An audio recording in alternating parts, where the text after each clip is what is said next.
Chapter 6 Shasta Among the Tombs. Shasta ran lightly along the roof on tiptoes. It felt hot to his bare feet. He was only a few seconds scrambling up the wall at the far end, and when he got to the corner, he found himself looking down into a narrow, smelly street, and there was a rubbish heap against the outside of the wall, just as Corin had told him. Before jumping down, he took a rapid glance round him to get his bearings. Apparently, he had now come over the crown of the island hill on which Tashbaan is built. Everything sloped away before him, flat roofs below flat roofs, down to the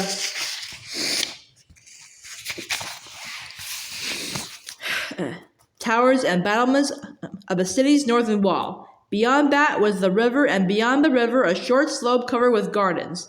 But beyond that again, there was something he had never seen the like of, a great yellowish-gray thing, flat as a calm sea, and stretching for miles. On the far side of it were huge blue things, lumpy but with jagged edges, and some of them with white tops. The deserts! The mountains! Thought Shasta. He jumped down onto the rubbish and began trotting along downhill as fast as he could in the narrow lane, which soon brought him into a wider street where there were more people. No one bothered to look at a little ragged boy running along on bare feet. Still, he was anxious and uneasy till he turned a corner and there saw the city gate in front of him. Here he was pressed and jostled about, for a good many other people were also going out, and on the bridge beyond the gate the crowd became quite a slow procession, more like a queue than a crowd. Out there was clear running water on each side. It was deliciously fresh after the smell and heat and noise of Tashbaan. When Shasta had reached the far end of the bridge, he found the crowd melting away. Everyone seemed to be going either to the left or right along the river bank. He went straight ahead up a road that did not appear to be much used between gardens. In a few paces he was alone, and a few more brought him to the top of the slope. There he stood and stared. It was like coming to the end of the world, for all the grass stopped quite suddenly a few feet before him, and the sand began. Endless level sand like on a seashore, but a bit rougher because it was never wet. The mountains, which now looked further off than before, loomed ahead. Greatly to his relief, he saw about 5 minutes walk away on his left what must certainly be the tombs, just as Bree had described them, great masses of moldering stone shaped like gigantic beehives, but a little narrower. They looked very black and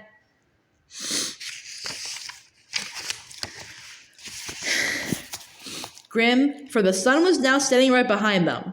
He turned his face west and trotted toward the tombs. He could not help looking out very hard for any sign of his friends, though the setting sun shone in his face so that he could see hardly anything. And anyway, he thought, of course they'll be round on the far side of the farthest tomb, not this side where anyone might see them from the city. There were about 12 tombs, each with a low arched doorway that opened into absolute blackness. They were dotted about in no kind of order, so that it took a long time, going round this one and going round that one, before you could be sure you had looked round every side of every tomb. This was what Shasta had to do. There was nobody there. It was very quiet here, out on the edge of the desert, and now the sun had really set. Suddenly, from somewhere behind him, there came a terrible sound. Shasta's heart gave a great jump, and he had to bite his tongue to keep himself from screaming. Next moment, he realized what it was. The horns of Tashbaan blowing for the closing of the gates. Don't be a silly little coward, said Shasta to himself. Why, it's only the same noise you heard this morning. But there is a great difference between a noise heard letting you in with your friends in the morning and a noise heard alone at nightfall shutting you out. And now that the gates were shut, he knew that there was no chance of the others joining him that evening. Either they're shut up in Tashbaan for the night, thought Shasta, or else they've gone on without me. It's just the sort of thing that Erebus would do. But Bree wouldn't. Oh, he wouldn't. Now would he? In this idea about Erebus, Shasta was once more quite wrong. She was proud and could be hard enough, but she was as true as steel and would never have deserted a companion, whether she liked him or not. Now that Shasta knew he would have to spend the night alone, it was getting darker every minute. He began to like the look of the place less and less. There was something very uncomfortable about those great silent shapes of stone. He had been trying his hardest for a long time not to think of ghouls, but he couldn't keep it up any longer. "Ow! Ow! Help!" he shouted suddenly, for at that very moment he felt something touch his leg. I don't think anyone can be blamed for shouting if something comes up from behind and touches him, not in such a place and at such a time when he is frightened already. Shasta, at any rate, was too frightened to run.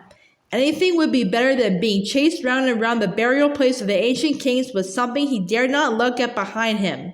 Instead, he did what was really the most sensible thing he could do. He looked round, and his heart almost burst with relief. What had touched him was only a cat. The light was too bad now for Shasta to see much of the cat, except that it was big and very solemn. It looked as if it might have lived for long, long years among the tombs alone. Its eyes made you think it knew secrets it would not tell. "Puss, puss," said Shasta. "I suppose you're not a talking cat." The cat stared at him harder than ever. Then it started walking away, and of course Shasta followed it. It led him right through the tombs and out on the desert side of them. There it sat down bolt upright with its tail curled round its feet and its face set toward the desert and toward Narnia in the north, as still as if it were watching for some enemy. Shasta lay down beside it with his back against the cat and his face toward the tombs, because if one is nervous, there's nothing like having your face toward the danger and having something warm and solid at your back. The sand wouldn't have seemed very comfortable to you, but Shasta had been sleeping on the ground for weeks and hardly noticed it. Very soon he fell asleep, though even in his dreams he went on wondering what had happened to Bree and Aravis and Hwin. He was wakened suddenly by a noise he had never heard before. Perhaps it was only a nightmare, said Shasta to himself. At the same moment he noticed that the cat had gone from his back, and he wished it hadn't. But he lay quite still without even opening his eyes, because he felt sure he would be more frightened if he sat up and looked round at the tombs and the loneliness, just as you or I might lie still with bedclothes over our heads. But then the noise came again, a harsh, piercing cry from behind him out of the desert. Then of course he had to open his eyes and sit up. The moon was shining brightly. The tombs, far bigger and nearer than he had thought they would be, looked gray in the moonlight. In fact, they looked horribly like huge people, draped in gray robes that covered their heads and faces. They were not at all nice things to have near you when spending a night alone in a strange place. But the noise had come from the opposite side, from the desert. Shasta had to turn his back on the tombs he didn't like that much, and stare out across the level sand. The wild cry rang out again. I hope it's not more lions, thought Shasta. It was in fact not very like the lion's roars he had heard on the night when they met Hwin and Aravis, and was really the cry of a jackal. But of course Shasta did not know this. Even if he had known, he would not have wanted very much to meet a jackal. The cries rang out again and again. There is more than one of them, whatever they are, thought Shasta, and they're coming nearer. I suppose that if he had been an entirely sensible boy, he would have gone back through the tombs nearer to the river where they were houses, and wild beasts would be less likely to come. But then there were, or he thought there were, the ghouls. To go back through the tombs would mean going past those dark openings in the tombs and what might come out of them. It may have been silly, but Shasta felt he had rather risk the wild beasts. Then, as the cries came nearer and nearer, he began to change his mind. He was just going to run for it when suddenly, between him and the desert, a huge animal bounded into view. As the moon was behind it, it looked quite black, and Shasta did not know what it was, except that it had a very big shaggy head and went on 4 legs. It did not seem to have noticed Shasta, for it suddenly stopped, turned its head toward the desert, and let out a roar which re-echoed through the tombs and seemed to shake the sand under Shasta's feet. The cries of the other creatures suddenly stopped, and he thought he could hear feet scampering away. Then the great beast turned to examine Shasta. It's a lion! I know it's a lion, thought Shasta. I'm done. I wonder will it hurt much. I wish it was over. I wonder does anything happen to people after they're dead. Ooh, here it comes, and he shut his eyes and teeth tight. But instead of teeth and claws, he only felt something warm lying down at his feet. And when he opened his eyes, he said, "Why, it's not nearly as big as I thought. It's only half the size. No, it isn't even quarter the size. I do declare, it's only the cat. I must have dreamed all that about it's being as big as a horse." And whether he really had been dreaming or not, what was now lying at his feet and staring him out of countenance with its big green unwinking eyes was the cat, though certainly one of the largest cats he had ever seen. "Oh, Puss," gasped Shasta, "I am so glad to see you again. I've been having such horrible dreams." And he at once lay down again, back to back with the cat as they had been at the beginning of the night. The warmth from it spread all over him. "I'll never do anything nasty to a cat again as long as I live," said Shasta, half to the cat and half to himself. "I did once, you know. I threw stones at a half-starved, mangy old stray." "Hey, stop that!" For the cat had turned round and given him a scratch. "None of that," said Shasta. "It isn't as if you could understand what I'm saying." Then he dozed off.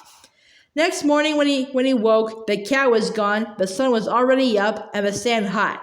Shasta, very thirsty, sat up and rubbed his eyes. The desert was blindingly white, and, though there was a murmur of noises from the city behind him, where he sat, everything was perfectly still. When he looked a little left and west, so that the sun was not in his eyes, he could see the mountains on the far side of the desert, so sharp and clear that they looked only a stone's throw away.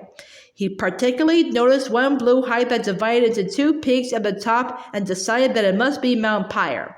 "That's our direction, judging by what the raven said," he thought, "so I'll just make sure of it, so as not to waste any time when the others show up." So he made a good, deep, straight furrow with his foot pointing exactly to Mount Pyre. The next job, clearly, was to get something to eat and drink. Shasta trotted back through the tombs. They looked quite ordinary now, and he wondered how he could ever have been afraid of them, and down into the cultivated land by the riverside. There were a few people about, but not very many, for the city gates had been open several hours, and the early morning crowds had already gone in.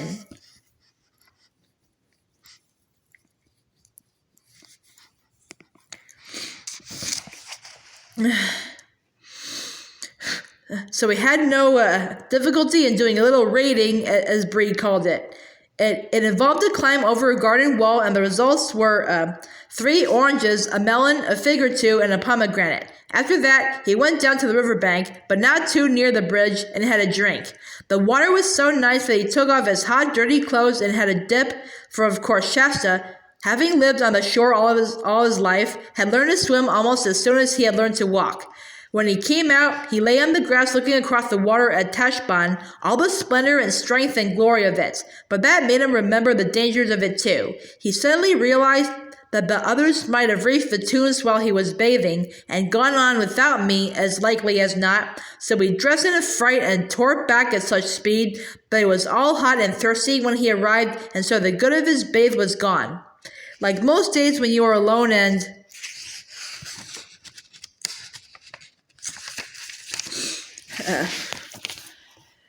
waiting for something, this day seemed about 100 hours long. He had plenty to think of course, but sitting alone, just thinking, is pretty slow. He thought a good deal about the Narnians and especially about Corin. He wondered what had happened when they discovered the boy who had been lying on the sofa, and hearing all their secret plans wasn't really Corin at all. It was very unpleasant to think of all those nice people imagining him a traitor.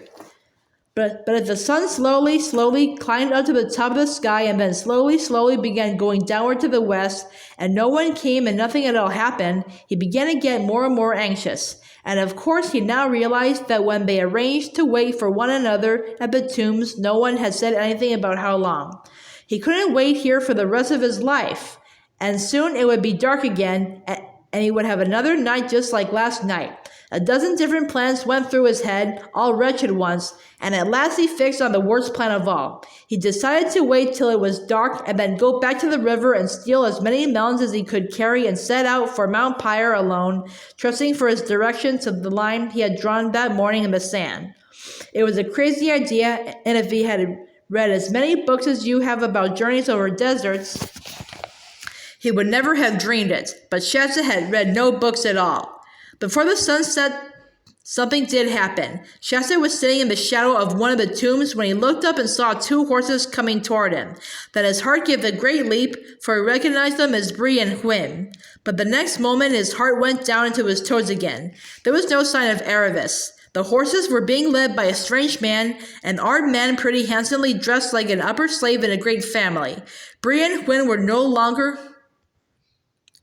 got up like pack horses, but saddled and bridled. And what could it all mean? It's a trap, thought Shasta. Somebody has caught Aravis, and perhaps they've tortured her and she's given the whole thing away. They want me to jump out and run up and speak to Bree, and then I'll be caught too. And yet, if I don't, I may be losing my only chance to meet the others. Oh, I do wish I knew what had happened. And they skulked behind the tomb, looking out every few minutes and wondering which was the least dangerous thing to do.